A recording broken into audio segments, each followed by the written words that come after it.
Welcome to the Optima Method, the podcast for business owners, leaders, and entrepreneurs who want more structure, less chaos, and operations that actually work. I'm Saskia, and here we focus on practical systems, clear processes, automation, and intentional ways of working so that your business can grow without consuming your entire life. And today, I want to talk specifically to moms building businesses, because building a business as a mom is different. You aren't just trying to figure out your marketing strategy. You're figuring out what's for dinner. You're answering an email while waiting at soccer practice. You're thinking about a client deliverable while packing lunches. You're recording content in between appointments. You're building workflows while someone is asking where their shoes are. And sometimes you're sitting in the car thinking, I know I worked all day, so why do I feel like I didn't get anything accomplished? I had those days, and I've realized something really important. I don't want to build a business that requires me constantly to choose between being successful and being present with my family. I want to build a business that supports the life I'm trying to create, and that requires structure. So today we're talking about what that actually looks like. As a mom entrepreneur, there are really two operations happening at the same time. There's a business operation, the client's marketing, sales, content, invoices, the follow-ups, the projects, strategy, administrative work. And then there's the home operation, your school, activities, appointments, meals, laundry, transportation, birthdays, forms, practices, games, family commitments, and somehow all of those things are competing for the exact same resource, your time. And that's why traditional productivity advice doesn't always work for a mom entrepreneur. Someone can tell you, just block 4 uninterrupted hours for deep work. Okay, that sounds wonderful. But sometimes your reality is you have 45 minutes before school pickup, an hour during practice, maybe 2 hours before someone needs something. And that's why we have to stop building our businesses around some imaginary perfect workday. We need to build around the life we actually have. And that doesn't mean lowering your expectations. It means creating better operations. So one of the biggest shifts I've made is thinking less about how many hours did I work and more about what actually moved forward. What do I actually need to accomplish? Because I could sit at my computer for 8 hours and accomplish very little. I know you know that too, that is extremely easy to accomplish. Or I could have 3 highly focused hours and make tremendous progress. This is especially important when you're building a business around a full family schedule. I have 3 very energetic little boys and a husband who's also very active in the community. So I have to find that protective time. So instead of trying to fill every available minute with work, identifying the few things that actually move the business forward is extremely busy. So for example, every week I want to know, what am I creating? What am I selling? What am I improving? What am I automating? And what am I following up on? Those questions help separate activities from progress, because entrepreneurs can become incredibly busy doing things that feel productive. Changing a graphic, checking analytics again, rewriting a caption, scrolling through social media, moving tasks around, checking an email, researching another tool, watching another video about how to grow your business. And meanwhile, the task that could actually generate revenue or improve the customer experience keeps getting pushed to tomorrow. I'm sure this is resonating with you.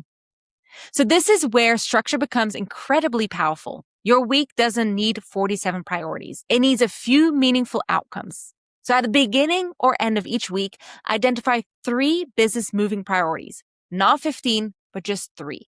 Maybe this week they are finish a client deliverable, publish a podcast episode, building an automated lead follow-up. Everything else can exist around those priorities, but those are the things you want to complete before you finish the week. Then look at your family calendar, because that part also matters. Don't build the business calendar first and then squeeze your family time around it. Look at both. Because if you know Tuesday night is soccer practice and Thursday is you have a school event, Saturday is completely booked because you're going to a pool party, then your business plan should reflect that reality. That is operational planning. You're looking at your available capacity before committing to resources. Businesses do this all the time, yet entrepreneurs often forget to do it themselves. So this is your friendly reminder to look at it that way. Here's an uncomfortable exercise. I want you to open your calendar and compare what you say is important to where your time actually goes. If you say growing the business is important, where is the business development time? If you say family dinner is important, is that time protected on your calendar? If you say you want to create consistent content, when are you creating it? If you say you want Friday afternoons free, what structure exists Monday through Thursday to make that even possible? Your calendar is one of the clearest representations of your operational priorities. I know my husband actually laughs every single time I put something on the calendar, or he even asks, is this on the calendar? Because he knows we plan our business and our lives separately for it to work together. And this is something I've become so much more intentional about, because I don't want to constantly feel like I'm stealing time from one part of my life to give it to another. I want to know this is my work time and this is my family time. And of course, life doesn't always follow the schedule perfectly. Kids get sick, meetings run over, practices change, schedules just change, priorities change, something unexpected happens. But structure gives you something to return to. And without structure, everything becomes reactive and so much more harder to manage. So now let's talk about something that has become incredibly important to me: repetition. So every time I catch myself doing the same task repeatedly, I start thinking, why am I still doing this manually? Or why am I even doing this in the first place? If you send the same email every week, that's a process. If you create the same client folder every time someone signs a contract, that's a process. If you repeatedly answer the same customer question, that's a process. If you follow the same steps to publish a podcast, that's a process. If you manually move information between two systems every Friday, that's a process. And once something becomes a repeatable process, you have options. You can document it, you can template it, you can delegate, you can automate, or you use AI to support it. This is where automation becomes more than a cool business tool for me. Automation buys back my time. And time is incredibly valuable when you're raising a family and building something of your own. Sometimes people hear automation and imagine this cold, robotic business where everything happens automatically.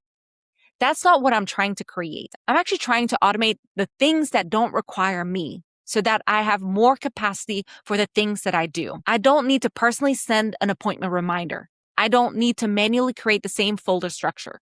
I don't need to remember every single follow-up. I don't need to copy information from one spreadsheet to another if a workflow can do it. I don't need to keep being reminded to post on social media. Those things don't require my creativity. They don't require my leadership. They don't require my relationship with a client. And they certainly don't deserve the time that could be spent with family. That is the distinction. Automate the repetition so you can be present for the relationships in a business, but also at home. So if I were starting from scratch again, I would create a very simple weekly operating system. Step number 1 is reviewing the family calendar. What is happening this week? Practices, appointments, school events, travel, family commitments. Very easy to identify. Step number 2, I'm going to review the business because I need to understand what is unfinished, what needs my attention, where are clients waiting, and where could revenue be generated. Step number 3 would be to choose 3 business priorities. What 3 outcomes would make you feel like the business actually moves forward this week? Step number 4, block the work. Put those priorities into actual calendar blocks. Don't just write work on business, but be extremely specific. Like on Tuesday from 9 to 11, record a podcast. Wednesday from 10 to 12, client deliverable. Friday, 9 to 10, review automation workflow. Be very specific because that will allow you to actually check off your task list and feel like you're moving the business forward.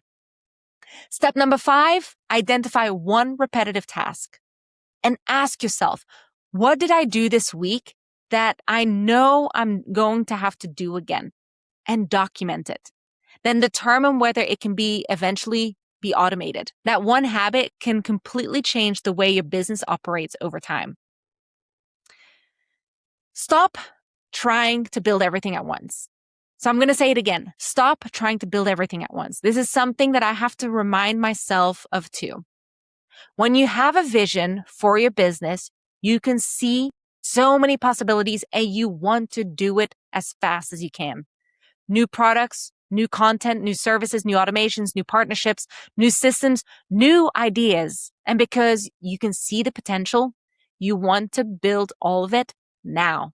But that's how you create another form of overwhelm. The business becomes an endless project. There is always another page to create, another workflow to automate, another workflow to build, another thing to optimize. And at some point, you have to remember that the goal isn't to finish the business. There is no finished business. The goal is to keep improving it month over month, system by system, process by process, one small operational improvement at a time. And if I look back at when I started and where I am today, it is night and day because I am taking those small priorities week over week and fine-tuning it over time, which if you look back at months worth of work is phenomenally, incredibly huge of an impact to the business. So again, take your time. Also, your children don't care about your to-do list. This is something I think about often because our kids don't know that we have 12 tasks left. They don't know that the website isn't perfect. They don't care that the Instagram post didn't go out. They don't know that you wanted to finish another email sequence. They know whether you're there. Trust me, I still remember back when I was doing track and field if my mom or dad wasn't there. That's what matters. And I don't say that to create guilt. I say it because it helps me remember what I'm actually building towards. There will always be more work, always. The business will give you another task tomorrow. Trust me, it will. But some moments don't repeat. The game, the practice, the conversations in the car, the dinner together, the random story your child decides to tell you while you're trying to finish something. That's why I want structure. Not because I want every minute of my life scheduled, but because structure helps me protect the unscheduled moments. And that matters the most.